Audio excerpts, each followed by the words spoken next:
Josh gripped the steering wheel of his decrepit taxi as it splashed through the puddles gathering on the rain-soaked streets of the city.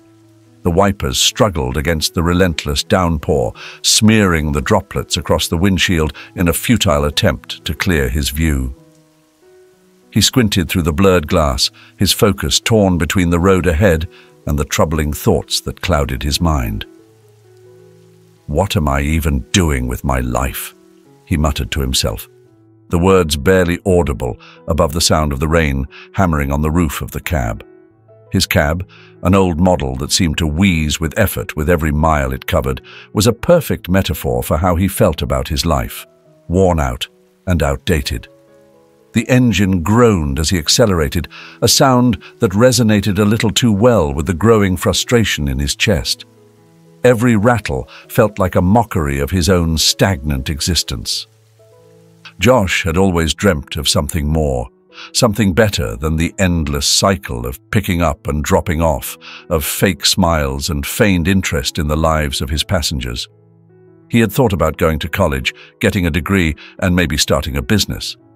But life, as always, had other plans. And here he was, pushing 40 with nothing much to show for it.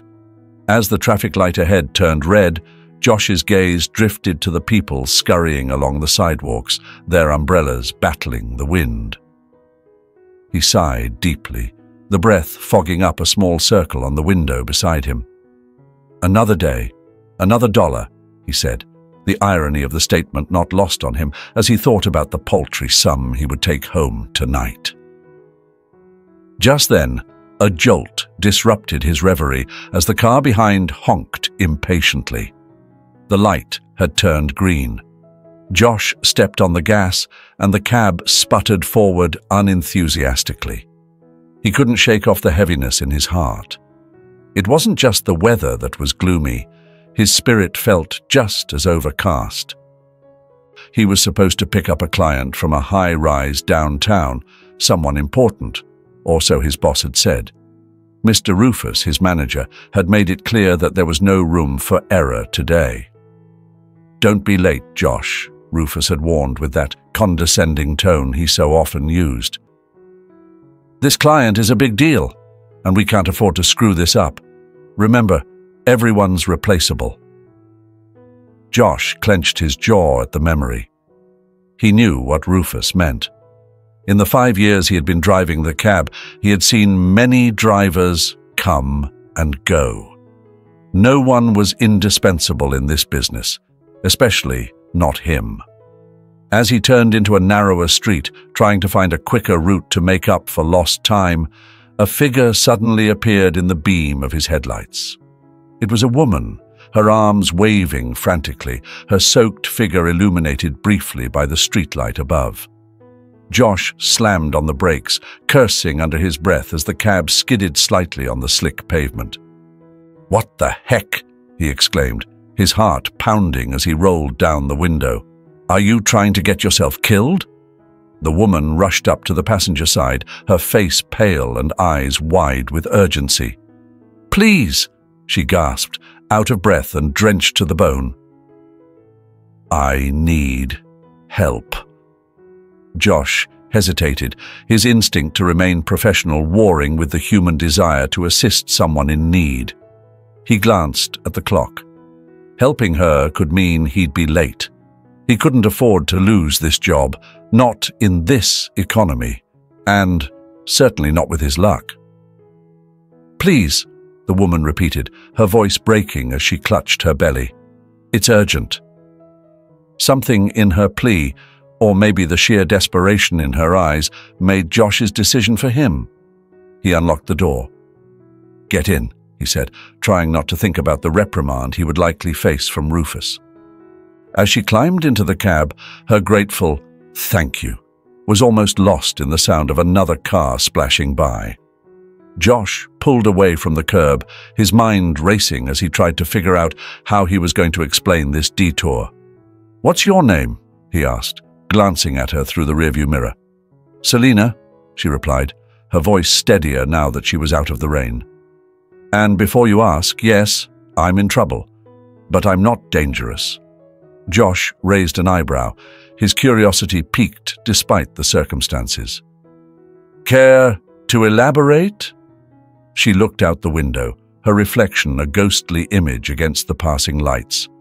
"Let's just say I've made some bad choices. But I'm trying to start over. That's all any of us can do, right?" Josh nodded, the weight of his own regrets suddenly feeling a little lighter. "Right," he agreed, turning his attention back to the road. The rain still falling, but somehow it didn't seem quite as oppressive as before. Selina settled into the seat, her clothes clinging to her from the rain. Each breath she took seemed to echo in the tight space of the cab. Josh flicked the heater on, more out of a sense of obligation to provide some comfort than anything else, and pulled back onto the road. The silence that followed was filled only by the sound of rain tapping rhythmically against the vehicle. "So, where to?" Josh asked, breaking the silence as he glanced briefly in the rearview mirror at Selina. Just keep driving for now, please," she replied, her voice low, almost a whisper. Her hands were folded tightly in her lap, knuckles white.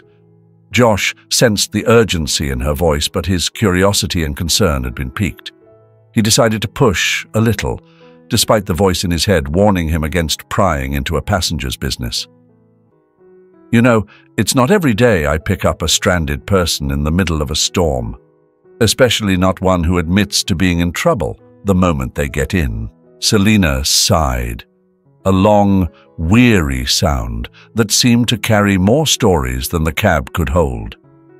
"I just got out of prison," she began, her voice steadier now. "For a crime I didn't commit. Well, not entirely. I was mixed up with the wrong people at the wrong time." Josh's grip on the steering wheel tightened slightly, the initial shock registering on his face before he masked it with a neutral expression. "That's rough. I'm sorry to hear that." "Yeah," Selina continued, staring out the window as the city lights blurred past. "It's been tough, you know, trying to get back on my feet with a record hanging over me. No one wants to give you a chance." There was a raw honesty in her voice that resonated with Josh. He understood, more than he wished to admit, the feeling of being constantly judged, of having to prove oneself over and over again. "I get it somewhat," Josh confessed. "I mean, not the prison part, but feeling like you're stuck. Like no matter what you do, it's never enough. It's exhausting." Selina turned her head to look at him, her eyes meeting his in the mirror. "Exactly," she said. "It is exhausting and scary. Being out here with no one to turn to, it's like the world's just waiting for you to mess up again." As they continued to drive, the barriers between them began to dissolve, replaced by an understanding that perhaps only strangers could offer each other. No judgments, just two people sharing pieces of their lives in a confined space, moving through a city that felt both vast and confining. "Where did you serve time?" Josh asked, his tone gentle, probing only as much as she allowed. "A place not too far from here," she answered vaguely. "It's not something I like to remember, let alone talk about." "That's fair," Josh nodded. "You don't have to talk about anything you don't want to." A silence fell over them again, less awkward this time, more contemplative. Josh focused on the road, giving Selina the space to gather her thoughts. After a few moments, she spoke up again. "I'm not going back to that life, you know. I have plans, dreams. I want to start fresh. Maybe open a small business, something to call my own. Prove to myself and everyone else that I'm more than my past mistakes." Josh smiled slightly at that, encouraged by her determination. "What kind of business?" "I've always loved baking. I was thinking maybe a bakery. Nothing fancy, just a little place where people can enjoy something sweet, feel a bit of happiness. I want to create a space that brings joy." "That sounds wonderful," Josh said, genuinely impressed. It's a great dream to have." Selina's expression softened, a hint of a smile playing on her lips. "Thanks. It feels good to say it out loud, you know. To actually believe it might be possible." As they drove, the rain began to lighten, the relentless downpour easing into a gentle drizzle. The rhythm of the wipers slowed, and the world outside seemed a little less harsh, a little more forgiving. Josh glanced at the clock on the dashboard. He knew he was running late, but at this moment, it didn't seem to matter as much. Here was someone who needed understanding, perhaps even assistance, and if there was anything Josh could do to help, even if it was just listening, then that was what he intended to do. "You know, Selina," Josh started, choosing his words carefully, "starting over isn't easy. But it sounds like you've got the strength and the heart to make it happen.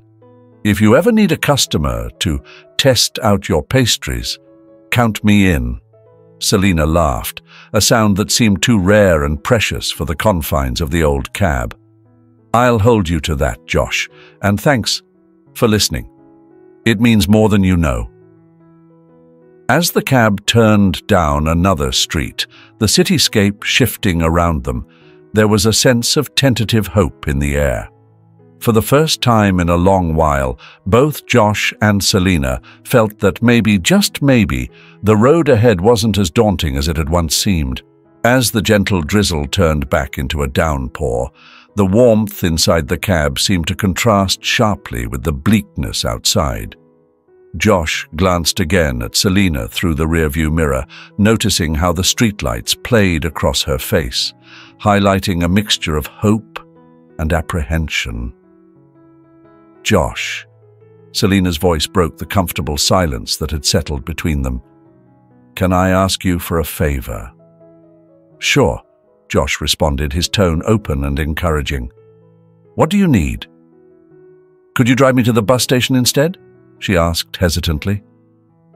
"I need to get out of the city for a while, clear my head." Josh nodded, understanding her need for escape. "Of course, Selina.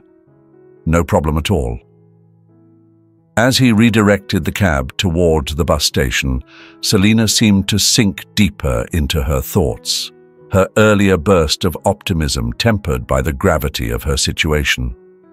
Josh wanted to say something comforting to reassure her, but he found himself at a loss for words.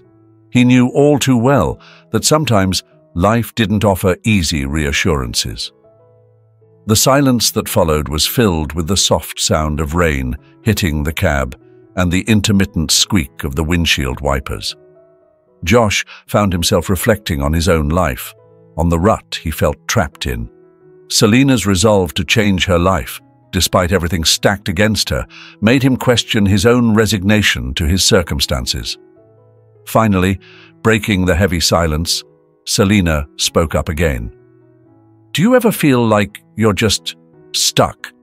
Like no matter what you do, you're just spinning your wheels?" Josh let out a slow breath, the question hitting closer to home than he expected. "Yeah, I know that feeling well. Been feeling it a lot lately, actually. It's just," Selina continued, "sometimes I wonder if it's even worth trying. You know, to change things. What if it all just falls apart again?" "That's the fear, isn't it?" Josh acknowledged. "But you know what I think? I think it's worth it. Even if things don't turn out the way we hope, at least we tried. At least we know we didn't just sit back and let life happen to us." Selina considered his words, a slight nod indicating her agreement. "I guess you're right. It's just scary, starting over." "Definitely," Josh agreed. "But maybe being scared is a part of starting over. Maybe it means you're doing something important." The cab pulled into the bus station, the bright lights of the terminal cutting through the darkness. Josh parked and turned to face Selina. "We're here," he said softly. "You sure about this?" Selina gathered her things, her movements slow, almost reluctant. "As sure as I can be," she replied, offering Josh a small, grateful smile. "Thank you, Josh, for everything. For the ride, for listening. It helped more than you know." "Any time, Selina," Josh said, returning her smile. "And, hey, when you open that bakery, send me an invite to the grand opening, okay?" "I will," she promised, stepping out into the rain. She paused, looking back at him. "Good luck, Josh. I hope you find what you're looking for too." Josh watched her walk into the bus station, a figure gradually disappearing into the crowd. He sat there for a moment longer, the emptiness of the cab echoing the sudden emptiness he felt. Selina's words lingered in his mind, stirring something within him, a desire perhaps to find his own path to change. With a deep breath, he started the cab and pulled out of the bus station. The road ahead was unclear, the night dark and full of uncertainty, but for the first time in a long time, Josh felt a spark of hope. Maybe it was time to take his own advice, to stop letting life happen to him and start making life happen. Josh's return to the city was quiet, the silence in his cab filled only by the soft hum of the engine and the intermittent sweep of the wipers pushing away the last of the rain. The streets, glistening under the city lights, seemed almost serene compared to the storm of emotions churning inside him. Driving back to the garage, Josh rehearsed the conversation he would inevitably have with Mr. Rufus. He could already hear his boss's stern voice, the harsh tones filled with accusations of irresponsibility. Josh dreaded the confrontation, his stomach knotting at the thought. He pulled into the lot, the familiar clang of the garage gate louder than usual in the quiet night. Before he could gather his thoughts, Mr. Rufus stormed out of the office, his face a mask of anger. "Josh, where the hell have you been? Do you have any idea how important that client was?" Josh took a deep breath, steadying himself. "Yes, Mr. Rufus, I know, and I'm sorry. Sorry doesn't cut it, Josh." Rufus cut him off, pacing in front of the cab with agitated energy. "You were 2 hours late. The client called another cab company. This is unacceptable." Josh stepped out of the cab, his posture resigned but firm. "I know, sir, and I apologize. There was a situation. I helped someone in need. A woman in trouble." Mr. Rufus scoffed, his disbelief evident. "A woman in trouble? Josh, this isn't a charity service. You're a cab driver, not a hero. You have responsibilities here." "I understand that, Mr. Rufus," Josh replied, his voice calm despite the rising frustration. "But I couldn't just leave her there. It was more than just giving a ride. It was helping someone in a real crisis." Mr. Rufus's face reddened, his next words sharp and cutting. "You're not paid to pick and choose who you help based on some personal, moral code. You're paid to drive." Josh's patience began to wear thin, his own anger bubbling to the surface. "And what if it was someone you cared about, huh? Would you have just driven past?" Mr. Rufus faltered for a moment, caught off guard by the question. He shook his head dismissively. "That's not the point, Josh." "But it is," Josh insisted. "It's exactly the point. Today, it was a stranger. Josh Horrow. Who knows? I did what I felt was right." The two men stood in the dim light of the garage, the air between them charged with tension. Finally, Mr. Rufus spoke, his voice lower but still harsh. "Look, Josh, I can't have drivers who don't follow orders. I need reliability, not rogue heroics. You're suspended, pending a review." Josh felt a surge of defiance. "Then maybe it's time for a change. Maybe this job isn't right for me anymore. If doing the right thing means I don't fit in here, then perhaps I shouldn't." Without waiting for a response, Josh walked past Mr. Rufus, heading towards the locker room to collect his things. The decision was sudden, fueled by the night's events and his conversation with Selina.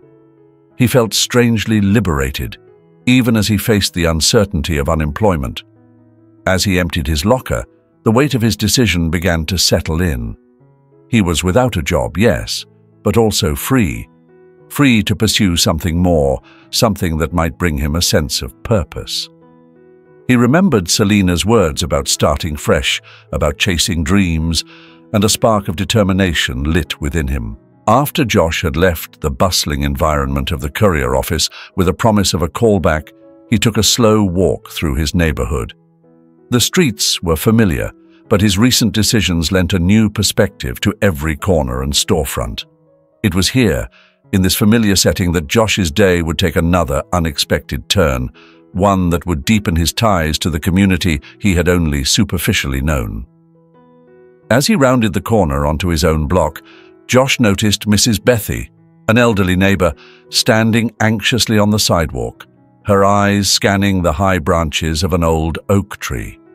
She was a widow who lived alone, known for her kind heart and the flower boxes that brightened her windows. "Mrs. Bethy? What's wrong?"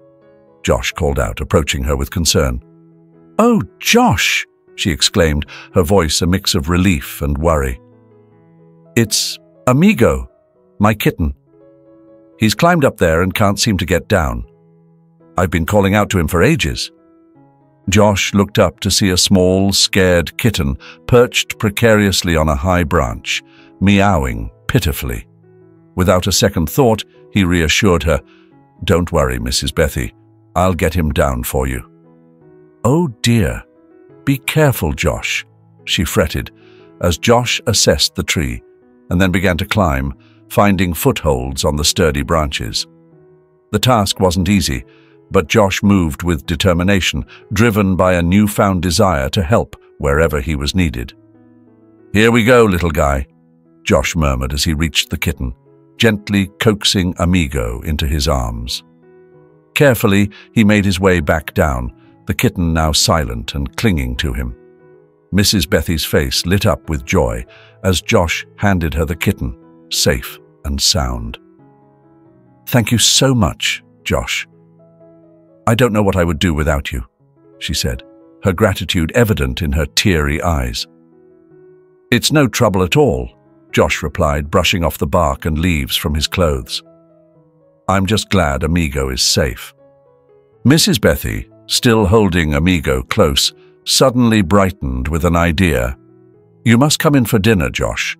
It's the least I can do to thank you. I've made stew tonight, and there's more than enough to share."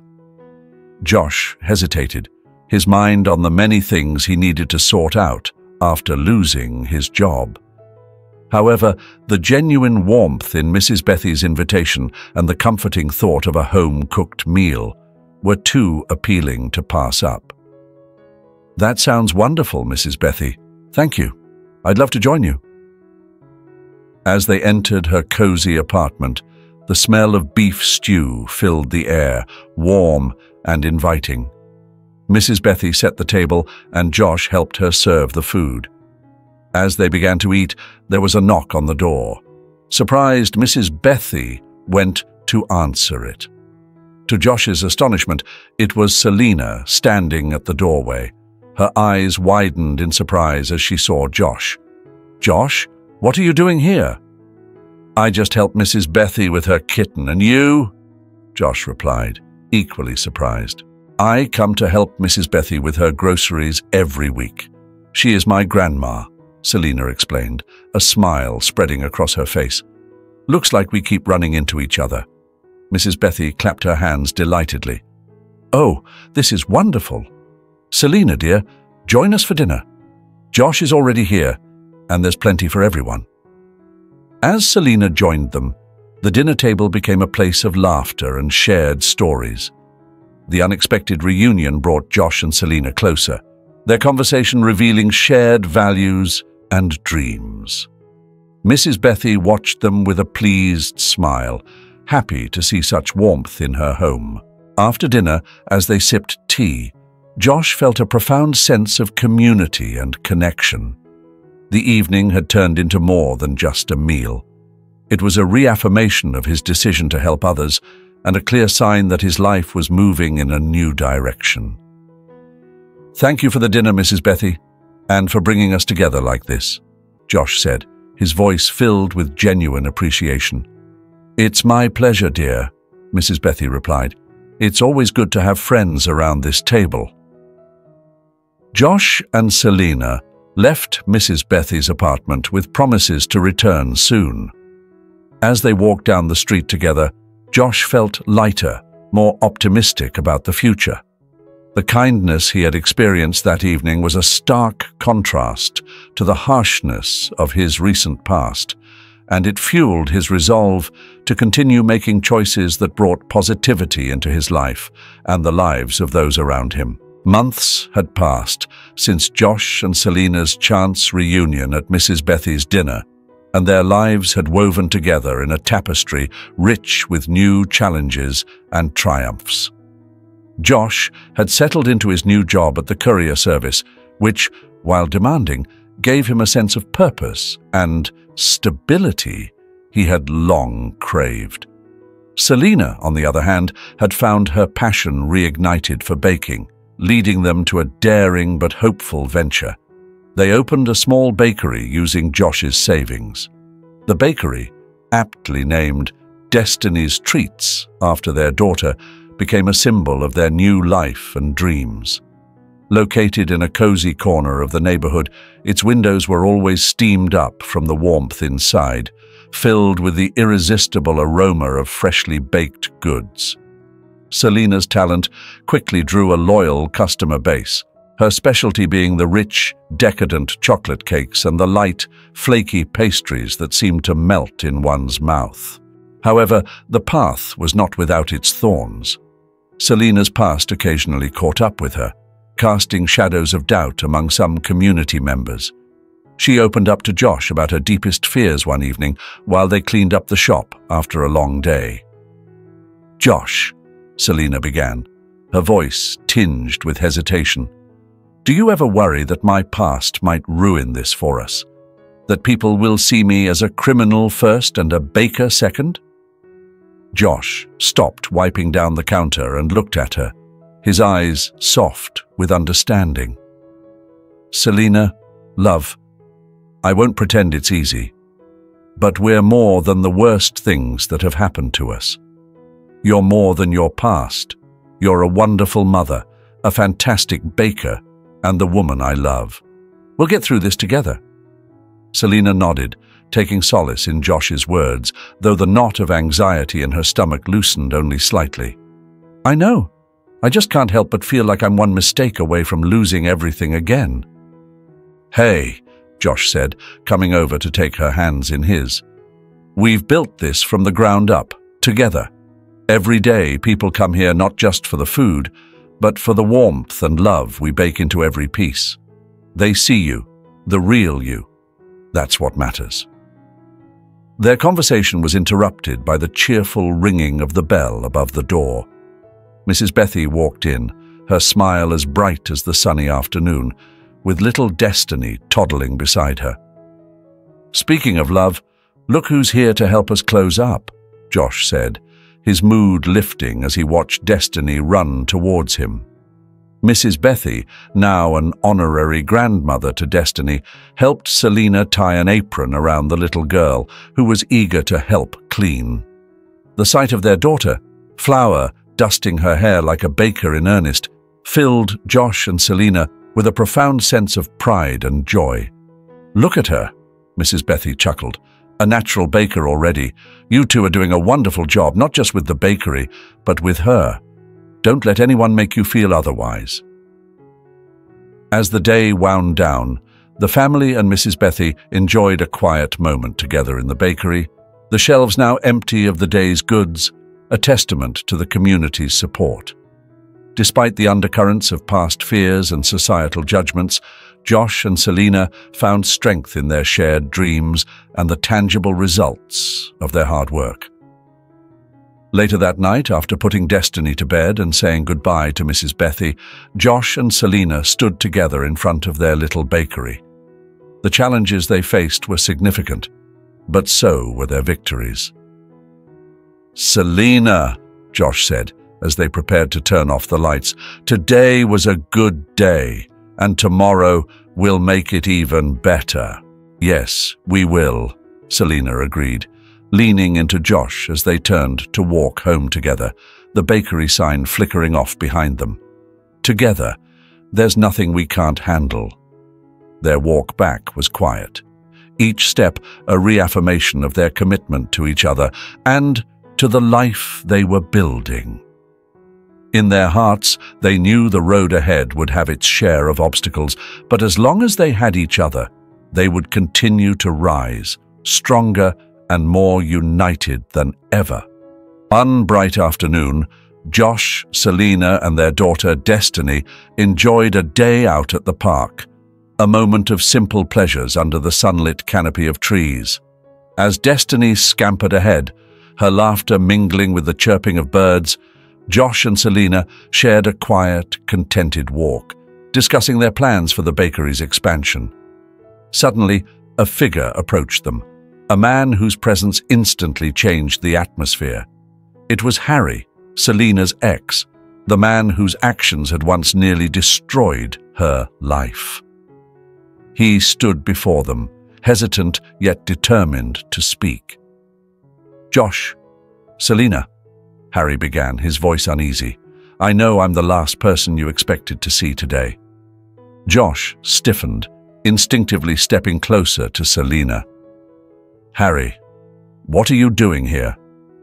"I've come to apologize," Harry said, meeting Josh's guarded gaze, "and to explain, not to ask for forgiveness, but to give you both something that's long overdue." Selina, holding her breath, finally spoke. "Harry, after everything that's happened, why should we trust anything you say?" "I wouldn't blame you if you didn't," Harry replied, his eyes dropping to the ground. "But I've left that life behind me, the same way you have, Selina. I've been clean for over a year now, working, living honestly. And I've been wanting to make amends," Josh observed Harry, trying to gauge his sincerity.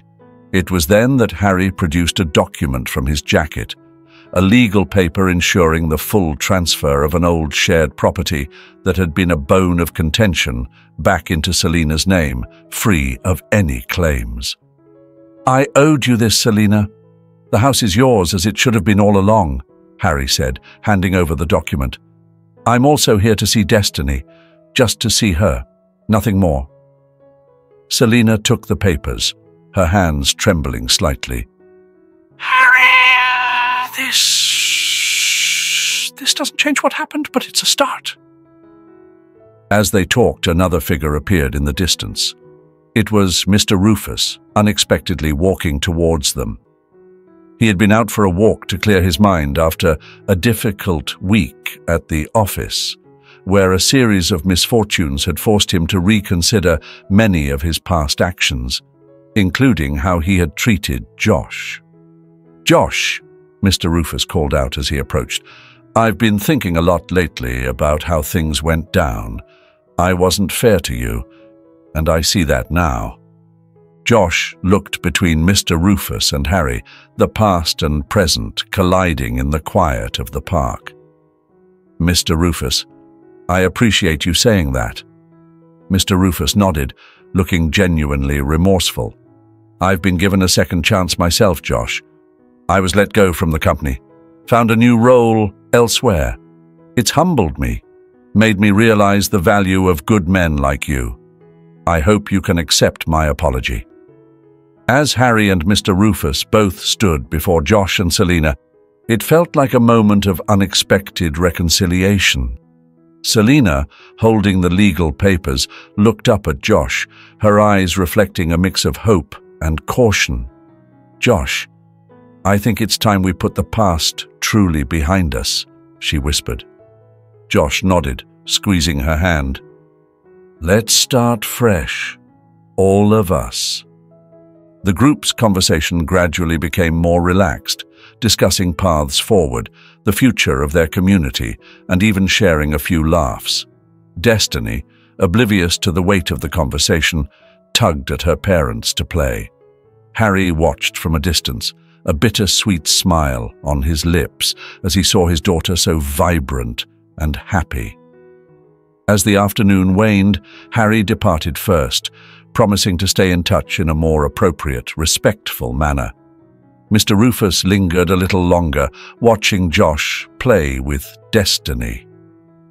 "Josh," Mr. Rufus said before he left, "seeing you today with your family, thriving despite everything, it's more than I expected, and it's good to see." "Thank you, Mr. Rufus. Good luck with everything," Josh replied, his voice steady and forgiving.